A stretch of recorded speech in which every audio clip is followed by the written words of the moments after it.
Oh, right, police, innit? A man with greying hair and a stubbly beard, presumably Albert Coleridge, stood in stripy pyjama bottoms with his wrinkled chest bare.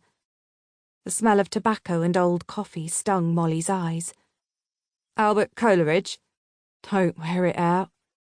Coleridge's eyebrows lowered. White hairs stuck out from both of them. Gary waved his hand, an indication for Molly to go into the house. Coleridge stepped back and allowed her through, with a resigned sigh. I'm arresting you on suspicion of assault.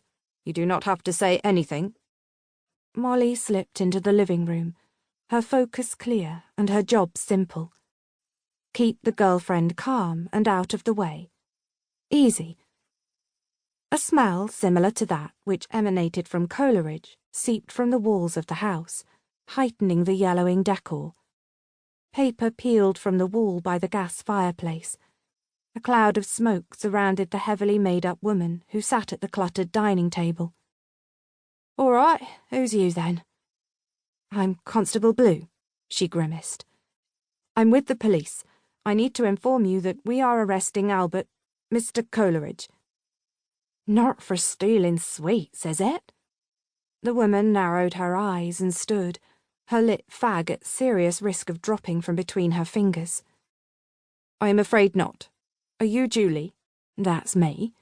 Would you mind answering some questions? What are you arresting him for? Julie squinted through the front window and scratched at the back of her neck with long nails painted in a Union Jack design. Suspicion of assault. Molly cleared her throat.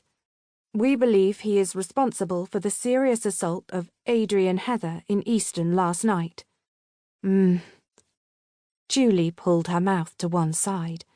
Then she cocked her head, perhaps listening to the goings-on outside. The front door closed. I'm not sure I want to answer your questions, missy. Gritting her teeth, Molly tried to smile. It'd be really helpful if you did. We need to gather as much information about the incident as possible. She pursed her lips. I'd much rather Mr. Coleridge was kept in custody for as short a time as possible, wouldn't you? Julie continued to frown, but relaxed her stance. Can't say much. Wasn't there in Easton. That's okay. Molly pulled her daybook out and clicked her pen. As much as you know. Many instances of good work, Blue, and nice one, rookie. Later, Molly enjoyed a nice cup of tea in the squad car at the bottom of Castle Park. Gary sipped his own coffee, one elbow out of the open window, and wearing an expression that reeked of satisfaction. Good job. It was an easy one, eh? The girlfriend didn't want to talk initially, but I think I won her round. Molly had no frame of reference, but assumed Gary knew what he was talking about.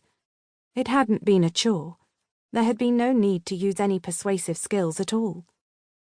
Coleridge managed to pull a hoodie on and then came like a lamb. Must have just woken up or something. He shrugged.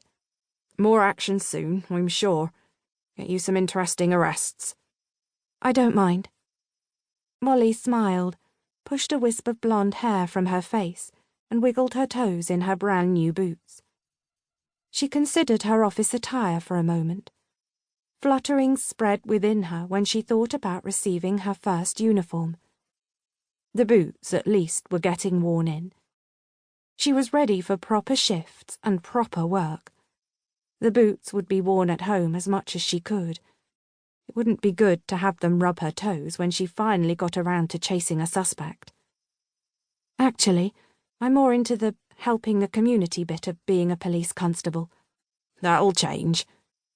He eyed her, but a moment later he smiled. You'll learn to enjoy the exciting things. Arrests, searches, breaking up fights outside clubs. With an attempt not to wince, Molly returned his smile. It's very different here. Bristol's a big city.